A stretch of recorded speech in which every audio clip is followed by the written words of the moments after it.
Ok, hola mundo, ¿cómo están? Buenos días. ¿Cómo están todos? Buenos días. Pues espero que no tengamos ningún problema con el internet el día de hoy. Les cuento que tuve que hacer el video pues ya desde otro lado y ahorita estoy de hecho en un break, en mi único break del día, así es que tuve que hacer el video un poquito más tarde porque traigo muchísimas cosas que hacer. El día de hoy vamos a hablar de esa etapa hermosa que es de los 12 a los 18 años. Y yo digo que es una etapa hermosa. Muchos papás no coinciden conmigo, pero ahorita les voy a platicar porque sí es una etapa muy bonita. Primero, pues ya saben mi nombre es Liz Verona, soy consejera de familia, matrimonio y pareja, especializada en trauma, duelo, crisis y bueno, también estoy haciendo mi certificación a nivel nacional como terapeuta de juego, lo cual es pues mucho más prestigiado. También apenas me acabo de certificar como coach de vida. Y el día de hoy, bueno, pues les quiero contar por qué pienso que es tan bonito la etapa de la adolescencia. Yo siempre he dicho que las dos etapas más hermosas de la vida, pues es cuando eres niño y luego cuando eres adolescente, porque estás en un proceso de mucha sorpresa y de aprendizaje constante. Entonces, ¿por qué es tan complejo para los papás? Porque este es el momento donde yo le dejo de dirigir la vida a mi hijo y mi hijo empieza a decirme que no, mi hijo empieza a separarse de mí, además de que está en una etapa de variedad y yo ya estoy entrando a una etapa exactamente opuesta. ¿Y qué quiero decir con eso? Que pues los papás ya están entrando a esa etapa donde ya quieren pues empezar a tener estabilidad, seguridad, ya empiezan a querer tener una casa, ya es el coche de papá, el coche de mamá, ya terminaron la carrera, entonces ya están como que en esta etapa de profunda paz y es cuando se surgen pues estas nuevas eh, necesidades de un hijo que es quiero explorar esto, quiero explorar aquello que nunca he vivido. Entonces eso es lo que complica esta etapa para los padres. ¿Ok? Quiero hablarles pues de algo muy simple que ustedes ya saben. Lo primero son los cambios físicos que pasan en la edad de la adolescencia. ¿Qué tiene que ver o qué quiere decir eso? Que ustedes van a encontrar que van a ver que esos niños, bueno, pues empieza a cambiarle su cuerpo, las niñas, por ejemplo, se nos ensancha la cadera, se desarrollan los senos, las piernas también, ¿no? Incluso la carita de las niñas se vuelve más delgadita. Por otro lado, pues los niños empiezan a tener, eh, se desarrolla lo que les explicaba la semana pasada, físicamente pues se vuelve más alto. Los dos, por ejemplo, desarrollan el vello púbico, los niños tienen esos cambios de voz que tanto les molestan. Y es una etapa donde cerebralmente también está habiendo cambios a pesar de que los papás no los puedan ver. ¿Qué está pasando? Bueno, pues que se empiezan a desarrollar el cerebro de atrás hacia adelante. ¿Qué quiero decir con esto? Que toda la parte de impulsividad se va a desarrollar primero y por eso es que de repente van a tomar ciertas decisiones que los padres no aprueban. Después, al final, usualmente, la etapa ya de la madurez pues es a través del desarrollo de esta zona. ¿Ok? Entonces es importante entender eso porque es lo que nos va a permitir ir acompañando a nuestros hijos. El día de hoy me quiero enfocar más a todo lo que tenga que ver con el área de desarrollo cognitivo, en otras palabras, del pensamiento. ¿Por qué? Porque es importante estar siguiéndolos y saber dónde está mi hijo para acompañarle, porque eso les va a permitir a ustedes, pues de alguna manera llevarse la etapa con más gozo, con más tranquilidad, saber si van caminando como debiera de ser o si hay algún punto o en algún momento donde ustedes deben de intervenir, que también es válido. Entonces, venimos de la etapa anterior donde los niños aprendían a combinar, aprendían a separar, aprendían a ordenar, a transformar, ¿no? Que es una etapa muy bonita, les contaba que yo me divierto muchísimo porque pues uno va viendo cómo van madurando mentalmente. Y en esta etapa, que es la etapa de los 12 a los 18, pues vamos a empezar a ver que hay un pensamiento más complejo. Y al tener un pensamiento más complejo también vienen más cuestionamientos. Entonces por ejemplo, van a empezar a ver que hay operaciones lógicas, formales, y esto pasa mucho en la escuela. El pensamiento abstracto, que es algo que a mí me encanta, y es el que un niño ya pueda ver que hay más de una posibilidad. Porque empiezan a decir, oh, ok, ahora tengo esta opción, pero también tengo esta otra opción, ¿no? Ya no nada más es la opción de mi papá o la opción de mi mamá. Por eso se empiezan a generar los problemas, porque entonces el niño dice, oye, ya no nada más esta opción existe, que antes era lo que el niño básicamente hacía. Entonces empiezan a razonar a partir de principios conocidos, pues forman nuevas preguntas, que es algo que a mí me gusta mucho, que a los papás no, pero a mí sí. Tienen nuevas ideas, consideran muchos puntos de vista, analizan incluso su propio pensamiento, ya son conscientes de que piensan y a sí mismos se están analizando. Entonces, ¿cómo va sucediendo esto? Porque es algo que ustedes deben de entender. Para empezar, cada niño va a madurar a su tiempo. ¿Qué quiere decir? Que ustedes se van a dar cuenta que hay niños que entran a la adolescencia desde los 12 años o antes, porque he tenido niños que hoy me los traen desde los 7, con cuestiones ya de adolescencia. Pero ustedes se van a dar cuenta que hay niños que no tienen esos cambios hasta que ya es lo que se considera la adolescencia tardía. Y hasta por ahí a los 18 añitos ya empiezan a tener esos cambios. Entonces es importante, ¿por qué? Porque muchos papás comparan las conductas de un hijo con el otro y le dicen, oye, es que ¿por qué no eres como tu hermano? ¿No? Pero en realidad pues tienen que entender que cada hijo es diferente, cada hijo es único, sus necesidades, sus emociones también lo son. Y eso es importante de mantener en mente. Después, ¿qué pasa? Que la aplicación lógica la van a empezar a hacer, pero usualmente empiezan a hacerlo en la escuela antes que en su vida propia. Y eso es otra parte muy importante a considerar. Por eso dicen muchos papás, no, pues sí es que es buen alumno, pero nada más que hace esto.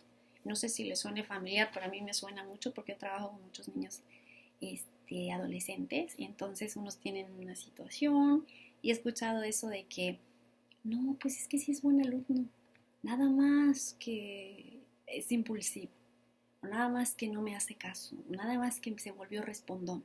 ¿Sí me explicó? Pues tiene que ver con esto. Luego empiezan a surgir preguntas emocionales.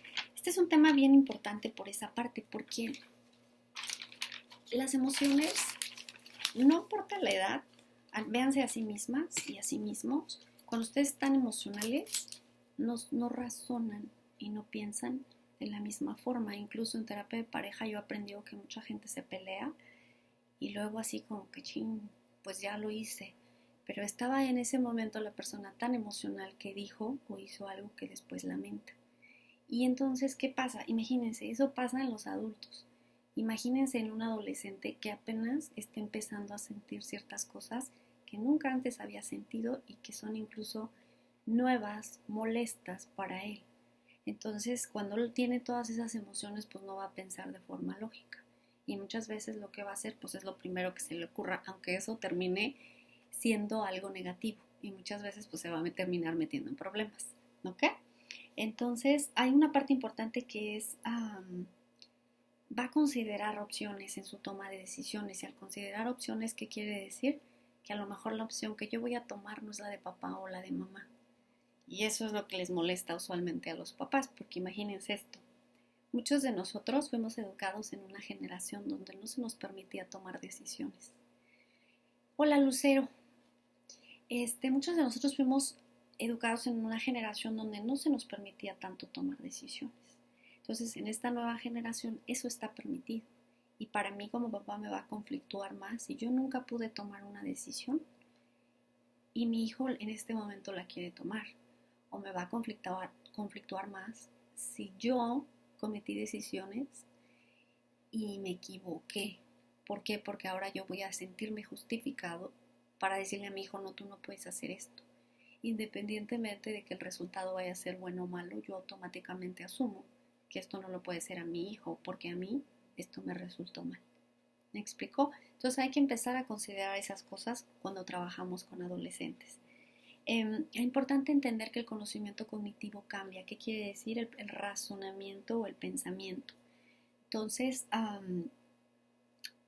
lo que les dije, los niños empiezan a aplicar en la escuela, en la casa, sus tareas, sus operaciones lógicas ya usualmente son capaces de hacerlo por ellos mismos.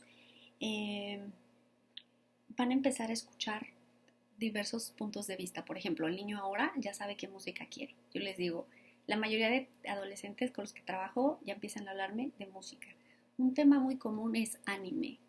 Les cuento que yo me pongo a estudiar la música que les gusta, a ellos les gusta tocar un instrumento, anime, Entonces yo me pongo pues a ver las series para saber de qué me están hablando, me pongo a leer los libros, porque en esto del anime hay mucho. De música, pues a veces me toca también ponerme a estudiar música. Soy muy mala, por cierto, yo soy buena cantando, pero en música soy pésima. Entonces de repente, por lo menos, pues tengo que saber leer la música y cosas para estarlos acompañando, ¿ok? En la adolescencia hay una adolescencia media que van a encontrar donde van a empezar a ver que se expande el pensamiento lógico. Después van a cuestionar más. Esta de la cuestionada no tienen idea lo común que es en la adolescencia y los problemas que se originan a través de que un hijo cuestione. Va a haber un análisis más complejo. Aquí es donde nuestro hijo se forma un código de ética. ¿Y qué quiere decir? Que todo lo que yo le enseñé en la etapa anterior, en esta etapa, es que va a resultar. Por eso yo les decía de la importancia de la etapa anterior. Porque si en la etapa anterior ustedes trabajaron todo esto, en esta etapa va a ser más ligero. ¿Por qué? Porque va a tener valores muy fuertes, va a cuestionar algo, pero si tiene los límites muy definidos, muy probablemente va a aprender, o si aprendió a comunicar sus emociones, en esta etapa en lugar de hacer berrinches o de enojarse, un niño usualmente va a saber hablar de sus emociones, va a saber cómo comunicarse con papá, con mamá, va hasta poder aceptar los límites que papá o mamá establezcan de forma más fácil. No siempre, no hay normas, pero al menos las posibilidades son mayores. Luego, en esta etapa, cuando hablo de que el niño se forma su código de ética, ¿de qué hablo? ¿De qué es lo correcto? Esa es la pregunta. ¿Y por qué? Porque imagínense que un niño aprendió que las drogas eran malas.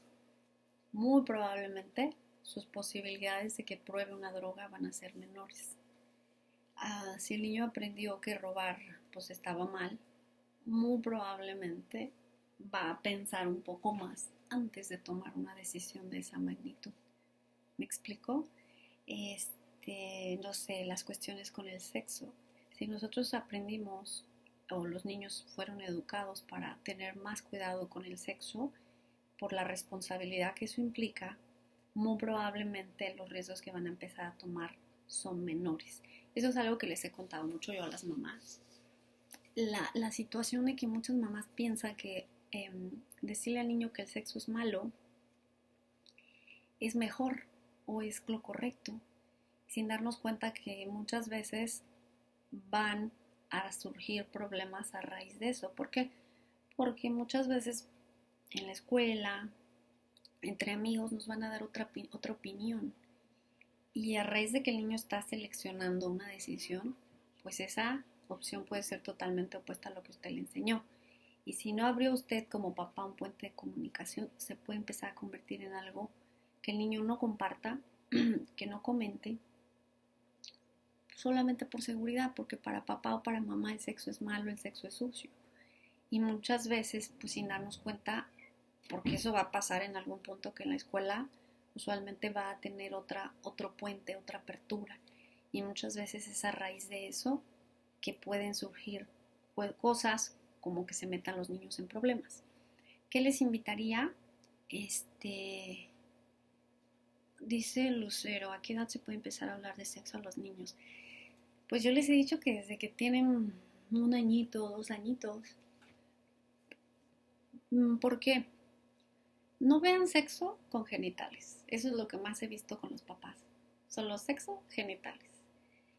El sexo es algo mucho más profundo. Es algo, no sé, yo he estudiado diferentes religiones y desde un punto de vista más espiritual es un regalo y es algo con lo que nacemos todos.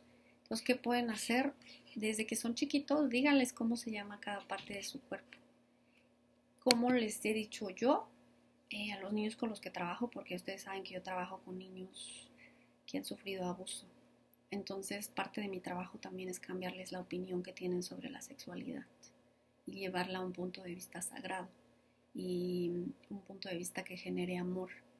Entonces, ¿qué hago yo? Lo que les comparto es que es un regalo tan bonito y tan especial que primero deben de entender, por ejemplo, su cuerpo. Es algo que yo les digo desde que son chiquitos. Y va a haber días que el niño quiera hablar del tema, va a haber días que no, y ustedes deben ser conscientes de eso. Cuando el niño pregunta, ese es un buen día. Si el niño no, al principio ustedes solamente enséñenles de su cuerpo. Y después enséñenles, y esa es una parte clave de por qué se debe hablar con un niño de sexualidad a una edad temprana, porque hay que enseñarles qué puede tocar a alguien de su cuerpo y qué no. El abuso existe porque la mayoría de niños no tienen una educación sexual a una edad temprana. En un mes les voy a presentar un proyecto de eso justamente. Por eso es que se le debe de hablar de sexualidad a un niño a una edad temprana. Pero ¿qué es lo que le van a decir? Bueno, le van a enseñar cuál es su cuerpo, cuáles son las partes que conforman su cuerpo, así como un dedito, una manita, así. Y después le van a enseñar, por ejemplo, que el pañalito, las áreas del pañalito, no las puede tocar nadie, solamente mamita cuando les cambie el pañal. O nadie puede tocar tu cuerpo, solamente cuando te estamos bañando. Y ahí en esos momentos ustedes pueden explicar por qué son momentos que se prestan. ¿Sí me explicó? Y después, conforme van avanzando, cuando ya están en una edad de adolescencia, pues es muy probable que tengan ya ideas, porque eso me pasó a mí, las mamás vienen y me dicen que no, y luego se sale la mamá y me dice el niño, oh, por cierto, ya tengo sexo, ya estoy sexualmente activo, ya estoy sexualmente activa, pero mi mamá no sabe. Entonces, ¿qué les digo yo? Explíquenles. A mí me explicaron a los 8 años, ¿no? La menstruación, me explicaron qué era y que lo que me iba a pasar a mí con mi cuerpo, el cambio, el dolor que podía tener, que no me fuera a espantar, que era normal, que a todas las niñas nos pasaba, que eso significaba que nuestro cuerpo ya estaba listo para ser mamá, pero el hecho de que pudiéramos sostener a un bebé en nuestro vientre no significaba que emocionalmente estuviéramos listas para tenerlo. Y entonces a mí me vendieron mucho esta idea, que por supuesto que me la vendieron muy bien, que era muy bonito, pero que por ejemplo cuando tienes un bebé ya no puedes viajar, ya no puedes estudiar, ya no puedes salir a bailar, ya. ¿Sí me explico? Entonces que yo debiera esperarme para ser mamá hasta que yo hubiera cumplido ciertas cosas. Y después, cuando ya hubiera hecho ciertas cosas que quería, ya yo sabría cuándo quería traer un bebé, pues a mi vida, que era el quien me iba a requerir toda mi atención y energía. A mí me lo explicaron así, me funcionó. Les cuento que yo platico lo mismo con las niñas, que es algo tan bonito, tan único, tan especial, que se deben de esperar para compartirlo con alguien a quien quieran mucho. Siempre les digo eso, porque um, yo les digo a las mamás, el que no le hable, le expone más. Y mejor dígale que se fije cómo es el hombre o la mujer, cómo quiere que la traten, cómo quiere sentirse, el que salgan, que comparen, que hagan amiguitos al principio, que vean cómo son cuando están enojados, contentos, tristes. Todo eso es algo que incluye la sexualidad. El cuando nos dan un abrazo, una caricia, las palabras que usa para comunicarse con nosotros. Todo eso es sexualidad. Y muchas veces solamente se confunde con el área de los genitales. Los aromas es sexualidad. Un abrazo, una caricia, que me escuche, porque eso incluye parte de nuestra sexualidad en pareja. ¿Por qué creen que hay tantas mujeres frustradas? Porque el hombre nunca platica, nada más llega y quiere tener sexo y ni siquiera acaricia, ni siquiera dice, ay, qué rico hueles, ni siquiera dice, ay, qué bonita te ves. Porque eso es lo que pasa en los matrimonios. La próxima semana vamos a hablar de eso. Y justamente porque van a entender cómo los temas se van conectando, ¿ok? Entonces, bueno, quiero hablarles de la adolescencia media, pero sí quise responder esta pregunta porque era clave en la adolescencia. Lo que les dije, aquí va a definir quiénes sean cuidadosos. Aquí si un niño me dice que, por ejemplo, es homosexual, ya se está definiendo con quién es. Y muchas veces aquí es donde un jovencito ya les puede decir, por ahí de los 16, 18 añitos, ya tiene claro si es homosexual. O ya no está tan confundido, ya tiene con más claridad. Y yo lo que he visto es que hay niños que tratan de suicidarse en esta etapa porque ya se definieron a sí mismos. Entonces hay que ser muy cuidadosos con esos temas, son temas muy sensibles. Si les está pasando eso, yo les invito a que vayan con un terapeuta, porque es un tema bien complejo, sobre todo en la cultura latina, en la cultura mexicana, donde se les enseña que la homosexualidad es mala y con culpa. Yo les comparto abiertamente, yo no opino ni bien ni mal, yo soy neutra en ese punto, pero el dolor que puede causar en un adolescente es grande. Entonces deben de ser conscientes como papás. ¿Ok? Aquí, ¿cuál es algo que he notado? Pues que empiezan a pensar en metas, qué es lo que quieren, qué van a hacer, pensamientos y planes ya a largo plazo, los sueños, ¿no? Al final de la adolescencia pues ya empieza eso de yo tomo mis decisiones, lo que son los conceptos de justicia, de historia, de política, de patriotismo ya salen al final de la adolescencia. Los idealismos también salen, los debates muchas veces ya son intolerantes, ¿ok? Y pues vienen las decisiones de carrera, los roles sociales, cuál es el lugar que yo quiero ocupar en la sociedad. ¿Qué pueden hacer como papás? Ahí les va. Anímelos a lo que hablen con usted. Por eso yo les digo que no lo regañen. Respeto al papá que quiere regañar. El problema es que es como el esposo. Si usted se enoja, se va a cerrar. Y ya después no es que no lo hagan, lo siguen haciendo, pero ya no le dicen o no dejan que usted se dé cuenta porque saben que si se da cuenta se va a enojar. Entonces, para mí, al final yo trabajo mucho con resultados y siempre he dicho, esta es una donde debemos enfocarnos a los resultados. Enfóquense en trabajar en metas. Yo les digo, y lo he hecho con mi sobrino, a mis sobrinos, ¿qué quieren estudiar? ¿Qué van a hacer? Yo siempre les estoy hablando del mañana. ¿Qué quieres estudiar? ¿Cómo te quieres ver? ¿Quieres viajar? ¿Quieres cocinar? ¿Quieres tener dinero? ¿Quieres descubrir países? ¿Quieres tener un coche? ¿Quieres tener una computadora? ¿Quieres tener qué? ¿Te quieres casar? Ok, ¿cómo quieres que sea tu familia? ¿Qué quieres que tengan tus hijos? ¿No? Muchas veces es como que no tuve yo, que yo quiero que mis hijos tengan. Ya es una buena edad para tener conversaciones con los hijos al respecto.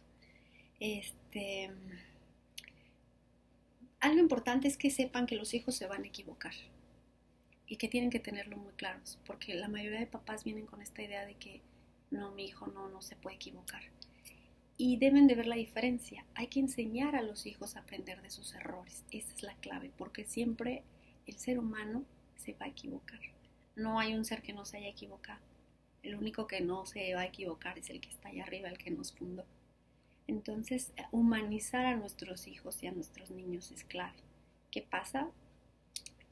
Ayúdenlos a que vean de sus errores, a que aprendan de sus errores. ¿Qué puedo hacer mejor la próxima vez? Esa es la clave. Muchos papás me hacen que los niños vivan en culpa y la culpa no sirve de nada, solamente estanca. Pero aprender de sus errores es la clave. Y la otra, sepan esto, su trabajo es estar con sus hijos cuando se equivocan.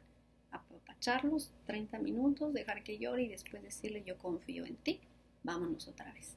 ¿Qué aprendiste? ¿Qué pudiste haber hecho diferente? ¿Qué puedes hacer mejor? ¿Qué vas a hacer mejor?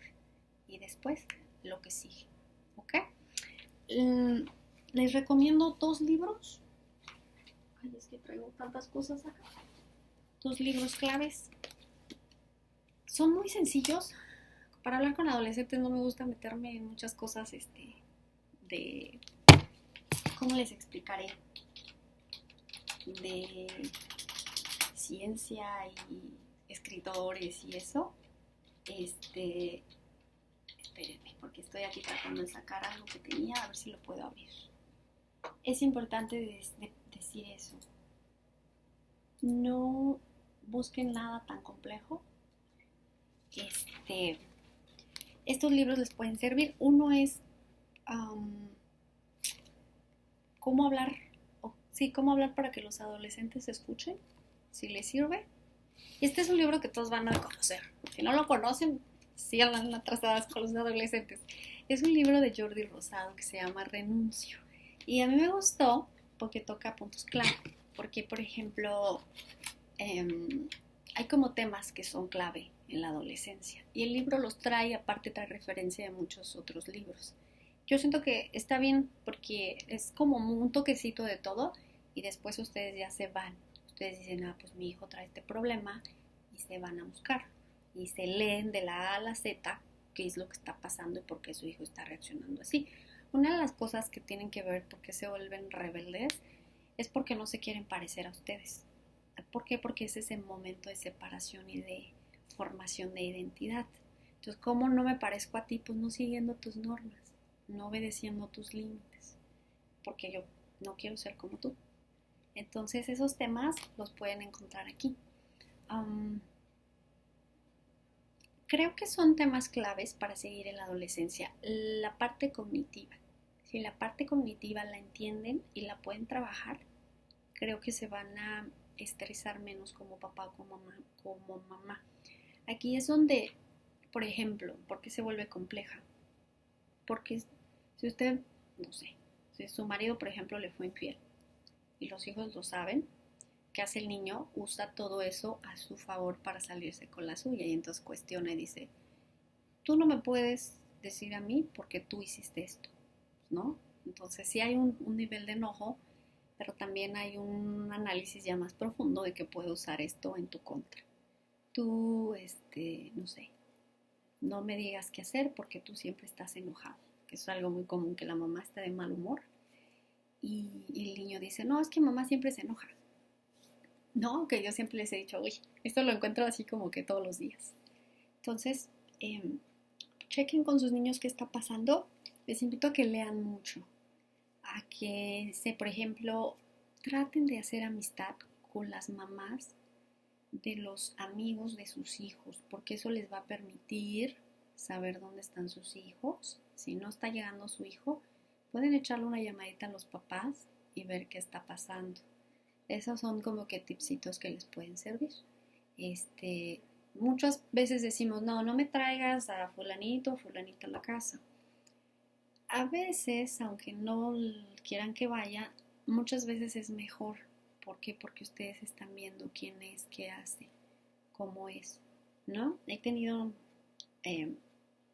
esas experiencias de que pues no sabían porque piensan que al no traerlo a la casa pues se ahorraron el problema, pero la realidad es que no. ¿Por qué? Porque ni siquiera saben quién es o cómo es el amigo o la amiga de su hijo, de su hija. Entonces muchas veces por eso hay que abrirse, hay que evaluar con quién se junta mi hijo, quiénes son los padres de ese niño o de esa niña, como manera de proteger a mi hijo o a mi hija. Son etapas para irse lento. Les voy a compartir que aprendí con Chloe Madanes, que es una de las mejores terapeutas del sistema familiar, lo que les contaba. Ella decía que es muy común que las madres estén deprimidas, las madres de hijas adolescentes, y es por el hecho de que pues ahora su hija está forzándola a ella a revisar su vida. Y si en su vida hay algo que no le gusta, que no se realizó, la mamá se va a frustrar. Y muchas veces va a tratar de imponerle eso a su hija, pero obviamente su hija en la mayoría de casos, si es una niña sana, no lo va a seguir. Y eso causa mucha ansiedad, mucha tristeza a la mamá. ¿Por qué? Porque no se realiza a sí misma. Pero ya no se realizó y no tiene la habilidad, porque no tenemos la habilidad de darnos cuenta pues de que ahora es mi hija quien está viviendo su vida y quien va a tomar sus propias decisiones. ¿Ok? Si tienen alguna pregunta de este tema, con toda confianza mándenla. Yo sé que en este tema todo el mundo tiene preguntas, pero más que eso les invitaría, si el problema es mayor, ¿cómo lo evaluamos? Si hay problemas con la escuela, eso es un problema mayor. Si hay problemas con drogas, eso es un problema mayor. Pero si tienen problemas de que no se quiere bañar, de que no se quiso levantar a tiempo, entonces empiecen a negociar. No son problemas tan mayores esos. ¿Sí me explico? Que es que sí he visto fuerte. He tenido niños que ya tienen problemas de adicción. He tenido niños que ya dejaron la escuela. He tenido niños que tienen una sexualidad muy activa. He tenido niños con situaciones de embarazo. He tenido niños con situaciones de aborto. O sea, tienen que también aprender a clasificar los problemas. Es como con el marido o en el matrimonio. Uno tiene que aprender a evaluar cuáles son los problemas reales y cuáles son cosas que se deben negociar. Lo mismo pasa con los adolescentes. Si hay drogas, escuela o embarazo, sexo activo, sin cuidado, esos son temas de cuidado. Y si no, nada más vayan negociando. ¿Ok? Bueno, pues les mando un saludo. Recuerden que la vida es hermosa y que es corta, así que hay que vivirla bien. La próxima semana vamos a hablar del tema de cuando creo que le he dado todo a mi pareja y no funciona. Y así es que mándenme sus preguntas y nos vemos la próxima semana.